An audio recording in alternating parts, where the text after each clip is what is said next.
បើកទំព័រថ្មីសម្រាប់ម្ហូបខ្មែរយុទ្ធនាការអាហារខ្មែរត្រូវតែខ្លាំងចាប់ផ្ដើមជាផ្លូវការហើយនៅថ្ងៃសុក្រនេះបញ្ចេញសក្តានុពលម្ហូបខ្មែរឆ្ពោះទៅទីផ្សារពិភពលោកនិងរួមចំណែកជួយគ្រួសារជនភៀសសឹក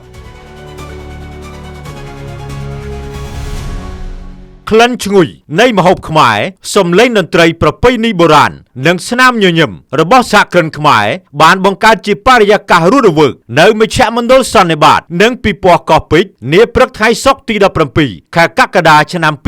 2026នេះគណៈយុទ្ធនាការអាហារខ្មែរត្រូវតែខ្លាំងនិងពិព័រណ៍ពាណិជ្ជកម្មទីផ្សារអាហារកម្ពុជាឆ្នាំ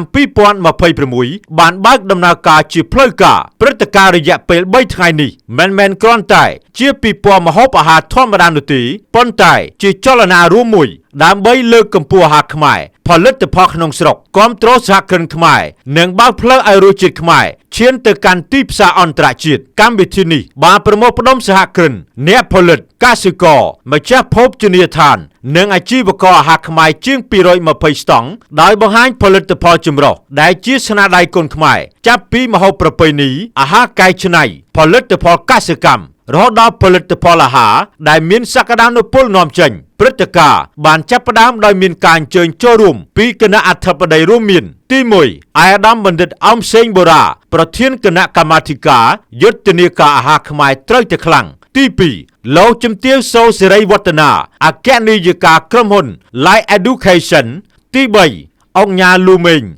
សហប្រធានវេទិការាជរដ្ឋាភិបាលវិស័យឯកជនផ្នែកទេសចរនិងជាអគ្គនាយកអាល់មុនគ្រប់ទី4អាយដាមអង្គញាវិជ្ជបណ្ឌិតតាន់កមេងសហប្រធានវេទិការាជរដ្ឋាភិបាលវិស័យឯកជនផ្នែកសុខាភិបាលទី5អាយដាមអៀងចន្ទថាអនុរដ្ឋលេខាធិការក្រសួងមហាផ្ទៃទី6លោកហងវិជ្ជជាអ្នកគ្រប់គ្រងផ្នែកលក់តំណាង OCIC ទី7លោកទេពសុផារ៉ាប្រធានប្រតិបត្តិពិព័រណ៍ពាណិជ្ជកម្មទីផ្សារអាហារកម្ពុជានិងជាប្រធានក្រុម Best Solution រួមជាមួយភរិយាគឺលោកស្រីថនពេជ្រមនីរតន៍អគ្គនាយិកា Best Solution ព្រមទាំងភ្ញៀវកិត្តិយសសហគ្រិននិងប្រជាពលរដ្ឋជាច្រើនរូបទៀតកម្មវិធីបើកមានការគោរពភ្លេងជាតិរបាំជូនពរការចាក់បញ្ចាំងវីដេអូយុទ្ធនាការអាហារខ្មែរត្រូវតែខ្លាំងការសម្ដែងរបាំនេសាទការដើរបង្ហាញម៉ូដរបស់ Master Chef ការសម្ដែងចាប៉ីដងវែងនិងសកម្មភាពសិល្បៈជាច្រើនដែលបង្ហាញពីអត្តសញ្ញាណនិងវប្បធម៌ម្ហូបអាហារខ្មែរចំណុចសំខាន់នៃព្រឹត្តិការណ៍គឺពិធីកាត់ខ្សែបូប្រកាសបាល់ជាផ្លូវការដោយមានការចូលរួមពីអាយដាមបណ្ឌិតអមសេងបូរ៉ាប្រធានគណៈកម្មាធិការយុទ្ធនាការខ្មែរត្រូវតែខ្លាំងនិងអាហារខ្មែរត្រូវតែខ្លាំងព្រមទាំងថ្នាក់ដឹកនាំសហគ្រិននិងតំណាងវិស័យឯកជនជាច្រើនថ្លែងក្នុងវិធីនេះអាយដាមបណ្ឌិតអមសេងបូរ៉ាបានលើកឡើងថាយុទ្ធនាការអាហារខ្មែរត្រូវតែខ្លាំងគឺជាផ្នែកមួយនៃចលនាខ្មែរត្រូវតែខ្លាំងដែលមានគោលបំណងបំលែងការលំបាកនិងបញ្ហាប្រឈមទៅជាកម្លាំងរួមដើម្បីជំរុញការរីកចម្រើនរបស់ប្រទេសជាតិអាយដាមបណ្ឌិតអមសេងបូរ៉ាបញ្ជាក់ថាអាហារគឺជាវិស័យដែលប្រជាជនគ្រប់កម្រិតអាចចូលរួមបានព្រោះគ្រប់គ្រួសារសុទ្ធតែមានផ្ទះបាយហើយវិស័យនេះអាចភ្ជាប់ជាមួយវិស័យកសិកម្មការកែច្នៃទេសចរនិងការបង្កើតការងារជាច្រើនដើម្បីឲ្យអាហារខ្មែរអាចប្រកួតប្រជែងលើទីផ្សារពិភពលោកមិនអាចពឹងផ្អែកតែទៅលើរសជាតិបែបប្រពៃណីប៉ុណ្ណោះទេប៉ុន្តែត្រូវមានការរួបរวมស្តង់ដារនិងសមត្ថភាពជាគ្រឹះសំខាន់អាយដាមបណ្ឌិតអមសេងបូរ៉ាបានបន្តថាអាហារខ្មែរត្រូវការកែច្នៃប្រឌិតថ្មីដោយផ្សារភ្ជាប់វប្បធម៌ខ្មែរជាមួយទីផ្សារអន្តរជាតិដើម្បីបង្កើតផលិតផលដែលអាចទទួលយកពីអ្នកប្រើប្រាស់នៅជុំវិញពិភពលោកជាមួយគ្នានេះ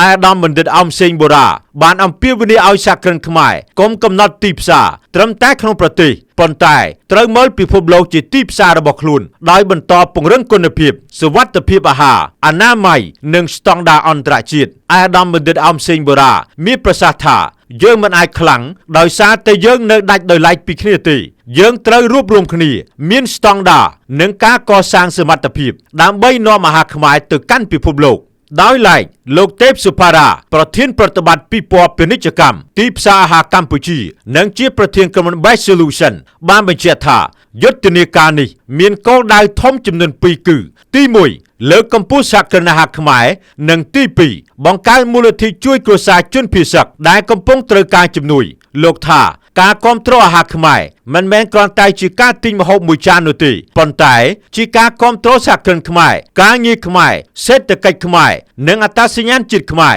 លោកបានអំពាវនាវដល់ប្រជាពលរដ្ឋខ្មែរទាំងក្នុងនិងក្រៅប្រទេសឲ្យចូលរួមគាំទ្រផ្សព្វផ្សាយនិងលើកតម្កើងផលិតផលកូនខ្មែរដើម្បីធ្វើឲ្យវិស័យម្ហូបអាហារកម្ពុជាកាន់តែរឹងមាំ